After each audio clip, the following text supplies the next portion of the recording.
नमस्कार मित्रों, उत्कर्ष क्लासेस झर्रैया के ऑनलाइन चैनल पर आप लोगों का स्वागत है। आज हम कैलेंडर के बारे में अध्ययन करेंगे और ये जो कैलेंडर का चैप्टर है यह सभी वनडे एग्ज़ाम के लिए इम्पॉर्टेंट है। जैसे यूपी टेट हो गया और सुपर टेट हो गया और यूपी पुलिस हो गया, इन सभी एग्ज़ाम के लिए इम्पॉर्टेंट है। यहाँ से 1 से 2 क्वेश्चन पूछे जाते हैं और उस क्वेश्चन का हम लोग धीरे धीरे अध्ययन करेंगे।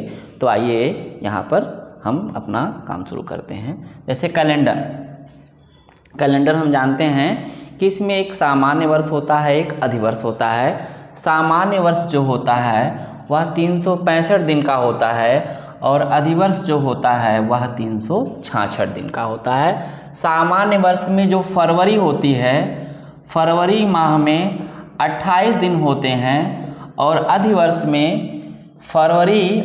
के फरवरी माह में 29 दिन होते हैं। यही हमारा एक दिन बढ़ जाता है।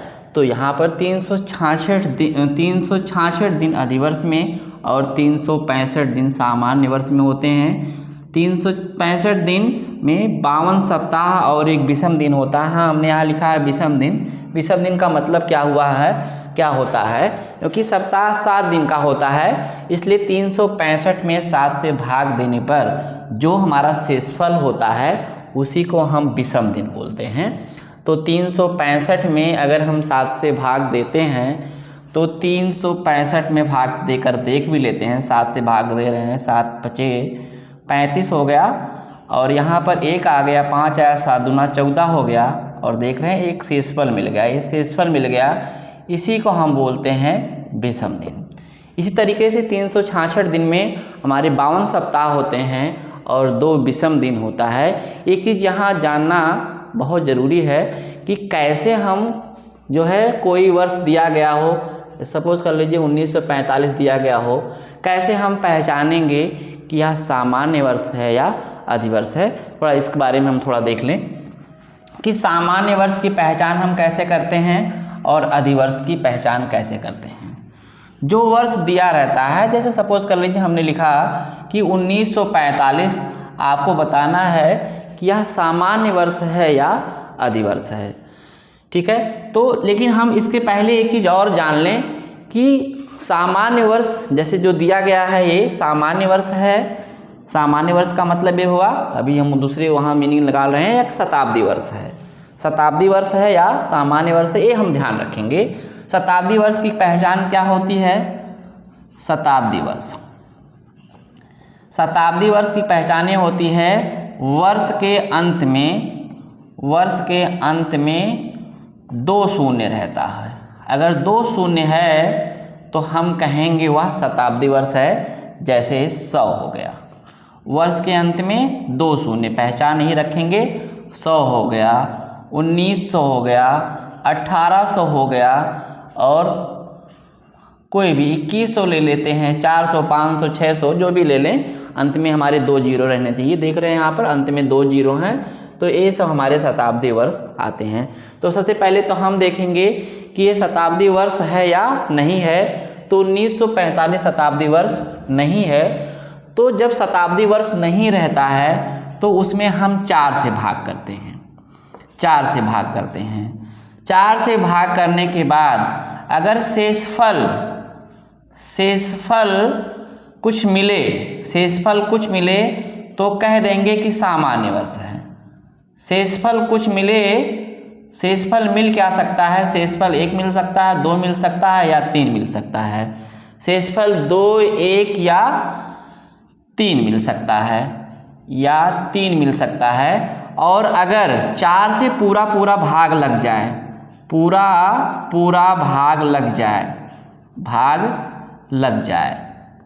इसका मतलब क्या हो गया? इसका मतलब ये हो गया कि शेषफल हमारा 0 मिल जाए तो हम कहेंगे ऐसा वर्ष जो है वह हमारा अधिवर्ष होगा। और जहाँ पर शेषफल मिले उसको हम बोलेंगे सामान्य वर्ष होगा। जैसे 1945 हमने लिया है, तो 1945 और डिविजिबिलिटी का रूल ये बताता है कि अगर अंतिम 2 अंक 4 से पूर्णतया विभाजित हो जाते हैं तो वह संख्या 4 से पूर्णतया विभाजित हो जाएगी। तो यहाँ पर सिर्फ मित्रों हम अंतिम 2 अंक लेते हैं। अंतिम 2 अंक यहाँ पर 45 है। 45 में हम 4 से भाग करके देख लेंगे। देख रहे हैं यहाँ पर हमको शेषफल मिल रहा है 1, शेषफल 1 मिल रहा है, इसलिए हम कह देंगे कि 1945 जो है एक सामान्य वर्ष है। अगर यहीं पर हम 1944 लिए होते तो अंतिम 2 अंक 44 है, 44 में 4 से भाग दे देंगे और यहाँ पर शेषफल हमको 0 मिल जाएगा, शेषफल 0 मिल जाएगा। तो इसको हम क्या कह देंगे, अधिवर्ष कह देंगे। ये अधिवर्ष की पहचान हो गई। लेकिन अगर कोई शताब्दी वर्ष है, जैसे आपसे पूछा जाए कि 1900 अधिवर्ष है या नहीं, अधिवर्ष है या नहीं, तो हमको नोट क्या याद करना है कि अधिवर्ष में हम जो भाग करते हैं, अधिवर्ष में 400 से भाग करते हैं। अधिवर्ष में हम 400 से भाग करते हैं। अगर शेषफल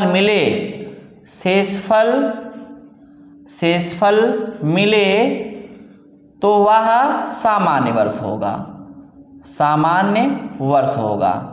सामान्य वर्ष। अगर 400 से पूरा भाग लग जाए, सॉरी अधिवर्ष में नहीं, जो भी शताब्दी यहाँ दिया गया है शताब्दी वर्ष रहेगा, जो भी शताब्दी वर्ष रहेगा, गलती हो गई हमसे, जो शताब्दी वर्ष होगा, शताब्दी वर्ष में हम 400 से भाग करेंगे। अगर 400 से पूरा भाग ना लग के हमको शेषफल मिले तो उस शताब्दी वर्ष को हम बोलेंगे कि वह एक सामान्य वर्ष है। लेकिन अगर 400 से पूरा भाग लग जाए, 400 से पूरा भाग लग जाए, यानी कि शेषफल हमको 0 मिल जाए, शेषफल 0 मिल जाए, तो ऐसे शताब्दी वर्ष को हम बोलेंगे कि वह शताब्दी वर्ष जो है वह अधिवर्ष है।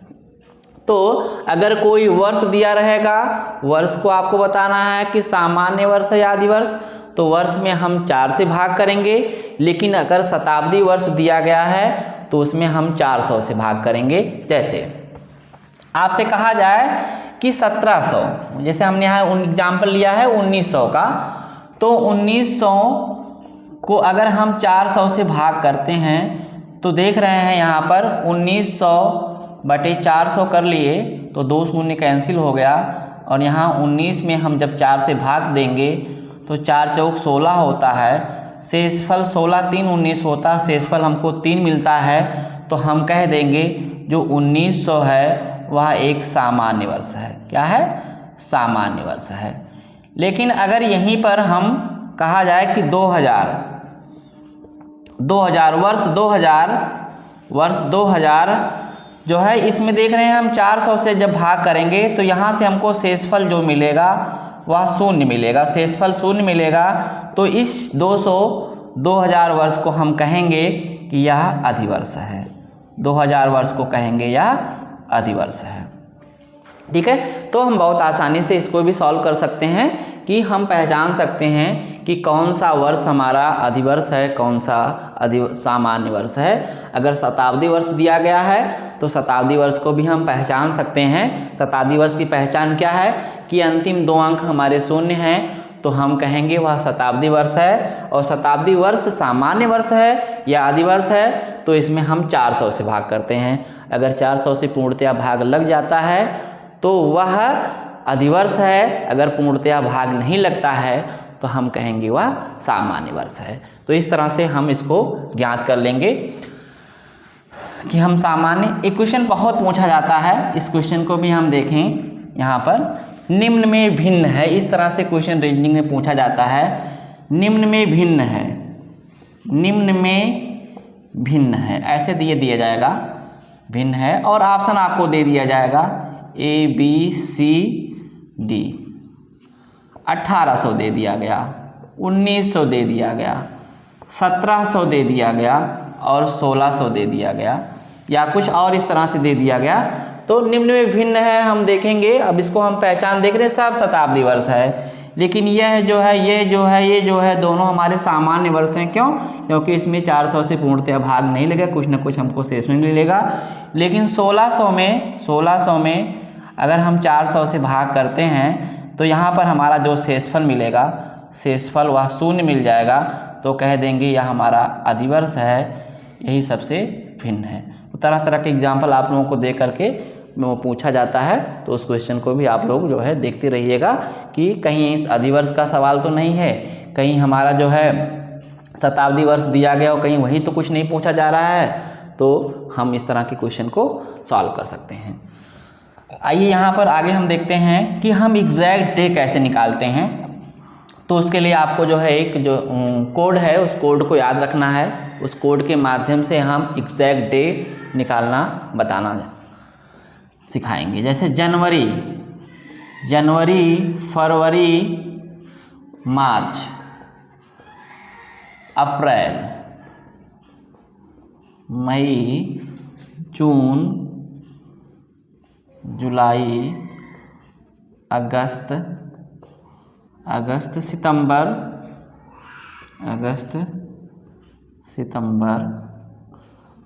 अक्टूबर, नवंबर और दिसंबर। 3-3 का हम ग्रुप बना लेंगे। 3-3 का ग्रुप करके ही याद करेंगे, आसानी से हमको याद भी हो जाएगा। याद रखेंगे कोड। जनवरी का कोड ये सामान्य वर्ष के लिए है 144। जनवरी, फरवरी, मार्च, फरवरी का 4, मार्च का 4, 144, 025, 036 और 146। याद रखेंगे इसको कि 144, 025, 036, 146। और हमारा शताब्दी कोड क्या है? शताब्दी कोड ये हमारा माह कोड हो गया। और हम यहाँ ध्यान रखेंगे अधिवर्ष के लिए सिर्फ जनवरी और फरवरी के कोड जो है बदल जाते हैं, एक कम हो जाते हैं। एक में से एक घटा देंगे, शून्य मिल जाएगा और यहाँ पर हमको 3 मिल जाता है। इसको भी बहुत आसानी से हम याद कर सकते हैं। 12 का वर्ग 144 होता है और ये 5 का वर्ग 25 होता है, लेकिन 25 के आगे 0 बढ़ा दीजिए, यहाँ पहले 0 लिख दीजिए। और यहाँ हम 6 का वर्ग याद रखेंगे, 36 होता है, उसके पहले 0 लगा लीजिए, तो आराम से हम 3 जो है अंक याद कर सकते हैं। और यहाँ पर 12 के वर्ग में 2 जोड़ दीजिए तो 146 आ जाएगा। तो अक्टूबर, नवंबर, दिसंबर का कोड हमको मिल जाएगा। शताब्दी कोड हम 1600 से रख रहे हैं, इसलिए 1600 में 6 है तो 1600 का शताब्दी कोड 600 याद रखेंगे, 6 याद रखेंगे। 1600, 1700, 1800, 1900 और 1900 के बाद रिपीट होने लगते हैं। तो यहाँ 2000, 2100, 2200, 2300, यानी कि 2000 का जो कोड होगा वह 1600 कोड के बराबर होगा। 2100 का जो कोड होगा वह 1700, यहाँ 4 आ जाता है, यहाँ 2 आ जाता है, यहाँ 0 आ जाता है। ध्यान रखेंगे। 64, 20, 16 में 6 है, बाकी में 2 कम करते चले जाइए। 16 में 6 है इसलिए 6, 1700 का 4, 1800 का 2, 19 का 0। 64, 20 याद रखेंगे, ये शताब्दी कोड। और माह कोड हो गया, शताब्दी कोड हो गया। उसके बाद दिन का कोड याद रखेंगे, दिन का कोड। तो यहाँ पर हम रविवार से शुरू कर रहे हैं। रवि, सोम, मंगल, बुध, बृहस्पति, शुक्रवार और शनिवार। तो इसका कोड याद रखेंगे। रविवार का 1, सोमवार का 2, मंगलवार का 3, बुधवार का 4, बृहस्पतिवार का 5, शुक्रवार का 6 और शनिवार का 0। ये हमारे कोड याद करने वाले हैं और इस कोड को आप लोग याद कर लीजिएगा। इस कोड की सहायता से हम एग्जैक्ट डे निकालेंगे और एग्जैक्ट डे निकालने का जो सूत्र होता है, सूत्र याद रखिएगा, दिनांक लिखेंगे प्लस माह कोड लिखेंगे। माह कोड अभी हमने आपको बताया, माह कोड ये जो दिया रहेगा उसी के अकॉर्डिंग काम करेंगे। माह कोड लिखेंगे, फिर शताब्दी कोड लिखेंगे और शताब्दी कोड के बाद हम वर्ष का अंतिम 2 अंक लिखेंगे, और फिर हम उसके बाद उसमें प्लस करेंगे वर्ष के अंतिम 2 अंक में, वर्ष के अंतिम 2 अंक में 4 से भाग देने के बाद प्राप्त भागफल लिखेंगे, प्राप्त भागफल लिखेंगे और इसको हम 7 से पूर्णतया विभाजित करेंगे। उसके बाद जो शेषफल मिलेगा, हम ध्यान रखेंगे शेषफल मिलेगा, यही शेषफल जो है दिन का कोड होता है, ध्यान रखेंगे। 7 के बाद 7 से भाग देने के बाद जो हमको शेषफल हो मिलता है वही हमारे दिन का कोड होता है, यही हमारा क्या होता है, शेषफल, ध्यान रखेंगे। जैसे आज हमारा जो है 29 मार्च 29/03/2022 को कौन सा दिन है, कौन सा दिन है, आज ही को लेके चल रहे हैं। तो 29/03, तो हम दिनांक ले रहे हैं, दिनांक हमारा 29 हो गया और मार्च 22 देख रहे हैं, 22 हमारा, और सिर्फ 2 वर्ष के लिए जनवरी और फरवरी 2 माह के लिए हमको अधिवर्ष देखना है और नहीं किसी के लिए हमको अधिवर्ष देखना नहीं है, कोई भी माह है। देख रहे हैं मार्च का महीना है इसलिए हमको ये नहीं देखना कि ये अधिवर्ष है या नहीं है। तो मार्च का कोड हमारा हो गया 4, 2022 यानी कि 2000 का शताब्दी कोड क्या हो गया, 6 हो गया। वर्ष का अंतिम 2 अंक हमारा 22 हो गया और 22 में हम जब 4 से भाग करेंगे, 4 पंचे 20 होता है, भागफल 5 आ जाएगा और इसमें हम 7 से भाग करेंगे, 7 से भाग करेंगे, इसको जोड़ लीजिए, देखिए कितना आता है, 6 4 10, 10 2 12, 12 5 17, 17 और 9 17 और 9 26 के 6 हासिल आया हमारा 2, तो 2 2 4, 4 2 6, 66/7, 66/7 आ गया। एक बार फिर से चेक कर लीजिए, 29 और 10 39, 39 5 44, 44 और 20 64 2 66, 7 से भाग देंगे, 7 से भाग देने के बाद हम शेषफल ज्ञात करेंगे। शेषफल 7 9 में 63 होता है, 63 3 66 होता है, शेषफल 3 आ गया और 3 देख लीजिए, 3 यहाँ पर हमारा रविवार का 1 हो गया, सोमवार का 2 हो गया, मंगलवार का 3 हो गया, 3 हमारा क्या बता रहा है, मंगलवार बता रहा है, मंगलवार बता रहा है। तो इस तरह से हम किसी भी दिनांक का एग्जैक्ट डे बता सकते हैं कि वह कौन सा दिन पड़ेगा। और जैसे एक बहुत क्वेश्चन आप लोग उसको याद भी रखिएगा कि 15 अगस्त 1947 को कौन सा दिन था, 26 जनवरी 1950 का कौन सा दिन था, तो इसी बेस पे हम लगा सकते हैं। एक क्वेश्चन हम कोई कर लें, जैसे आपसे कहा जाए कि 26 जनवरी 1950 को कौन सा दिन था, ये हमको ज्ञात करना है। तो दिनांक हमारा हो गया 26, दिनांक हमारा 26 हो गया। 1950 जनवरी और फरवरी के लिए हम देखेंगे कि वह अधिवर्ष है या नहीं है, बाकी के लिए हमको नहीं देखना, ध्यान नहीं देना है। तो हम लिख रहे हैं 1950, 50 में 4 से भाग नहीं लगेगा, 50 4 से पूर्णतः विभाजित नहीं है, इसलिए 1950 हमारा सामान्य वर्ष है, अधिवर्ष नहीं है। तो इसका कोड कितना हो जाएगा, 1 हो जाएगा, माह कोड 1 हो गया। 1900 का यहाँ देख लीजिए, 1900 का कोड 0 हो गया और वर्ष का अंतिम 2 अंक हम 50 ले लेंगे, 50 में 4 से भाग करेंगे, 4 से भाग करेंगे, 4 एकम 4 और 4 फिर 2, 12 चौक 48 होता है, भागफल हमको 12 मिल जाएगा, 2 शेष मिलेगा। तो शेषफल से कोई मतलब नहीं है और यहाँ हम 7 से भाग करेंगे, जोड़ लेंगे, इसको जोड़ लेंगे, देखिए कितना मिलता है, 50 और 26, 50 26 76 हो गया, 76 और यहाँ पर 2 2 1 3 6 9 हो गया, 5 1 6 और 2 8/7। शेषफल हमारा कितना आ जाएगा, चेक कर लें। शेषफल हमारा हो जाएगा 89 में हम भाग करके देख रहे हैं, 89 में हम भाग करेंगे 7 से, 7 एकम 7 हो गया और यहाँ पर 1 आ गया, 9 7 दूना 14 हो गया, शेषफल हमारा 5 आ गया। 5 देख लीजिए, यहाँ पर 5 हमको क्या बता रहा है, बृहस्पतिवार दिन बता रहा है।